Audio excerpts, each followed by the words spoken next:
Last night, I had a dream. I could hear the water trickling with every stroke, and the birds singing in the trees.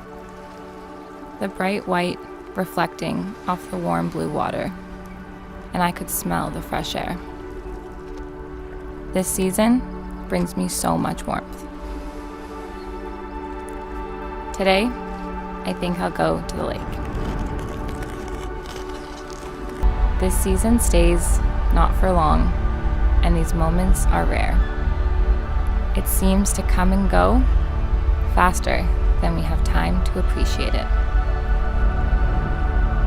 Enjoy every activity deep into the night with the joy of reckless wild. I will cherish every moment. Today is going to be a good day.